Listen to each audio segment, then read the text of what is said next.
रूस हर साल अप्रैल के दूसरे रविवार को एयर डिफेंस डे मनाता है। इस दिन रूसी सैनिकों का अवकाश होता है। साल 1975 से चले आ रहे इस दिवस का विशेष महत्व है। हालांकि इस वर्ष रूसी सेना यूक्रेन के खिलाफ सैन्य अभियान में लगी हुई है और यूक्रेन के पीछे अमेरिका, ब्रिटेन सहित अन्य पश्चिमी और नेटो देशों का हाथ होने से प्रभावी एयर डिफेंस रूस के लिए प्राथमिकता बन गई है। इस बीच रूसी वायु और मिसाइल रक्षा के कमांडर लेफ्टिनेंट जनरल एंड्रे सेम्योनोव ने रविवार को छुट्टी से पहले एक इंटरव्यू में कहा कि वायु रक्षा सैनिक शुरू से ही यूक्रेन के खिलाफ युद्ध में शामिल हैं। उन्होंने इशारा किया कि दुश्मन युद्ध के नए नए तरीकों का प्रयोग कर रहा है। कमांडर ने कहा कि पश्चिमी देशों द्वारा यूक्रेन को दिए गए हथियारों का मुकाबला करने के लिए हमें कुछ बदलाव की जरूरत है। उन्होंने ये भी कहा कि दुश्मन द्वारा इस्तेमाल किए जाने वाले आधुनिक हथियारों से लड़ने और लड़ाकू क्षमताओं को बढ़ाने के लिए सैन्य हथियारों को लगातार अपग्रेड कर और बेहतर बनाया जा रहा है।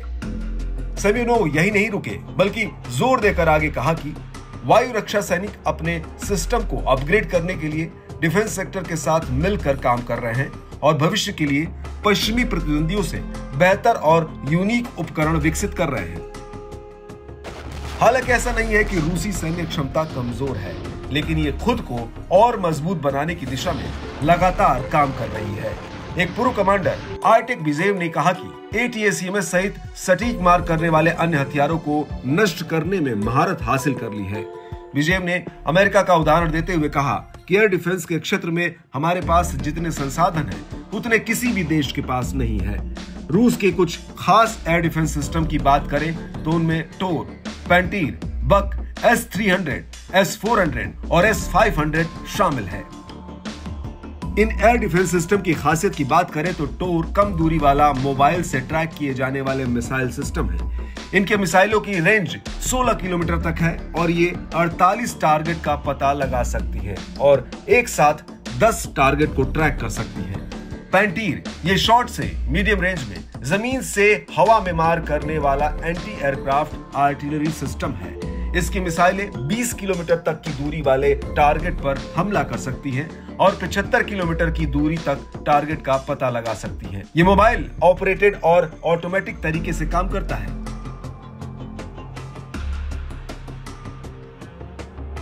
बक भी पैंटीर की तरह ही है, लेकिन इसकी रेंज ज्यादा है। बक 140 किलोमीटर की दूरी तक दुश्मन के विमानों का पता लगाने में सक्षम है। नेटो के सैन्य हथियारों के खिलाफ इसे 2018 में सीरिया में इस्तेमाल किया गया था। उस समय बक ने लॉन्च की गई सभी अमेरिकी टॉम हॉक क्रूज मिसाइलों में से 85% से अधिक मिसाइलों को नष्ट कर दिया था।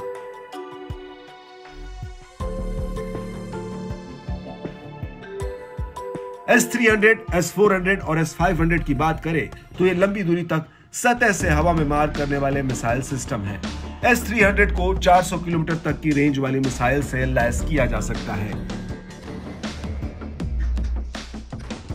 इसी तरह S-400 और S-500 है, जिनकी क्षमता 600 किलोमीटर तक की दूरी वाले टारगेट को नष्ट करने की है। S-500 की तो अंतरिक्ष में सैटेलाइट को भी निशाना बनाने की क्षमता है। रूस की तैयारियों को देखते हुए लगता है कि वो सिर्फ यूक्रेन को ही अपना दुश्मन मानकर नहीं चल रहा है, बल्कि वो भविष्य में युद्ध के दायरे के बढ़ने की आशंका को देखते हुए अपनी तैयारी में लगा है। वहीं दूसरी तरफ उसका दुश्मन यूक्रेन हथियारों के मामले में रूस से काफी पीछे है। यूक्रेन को अगर पश्चिम की मदद न मिले तो वो रूस के आगे कहीं नहीं टिकता।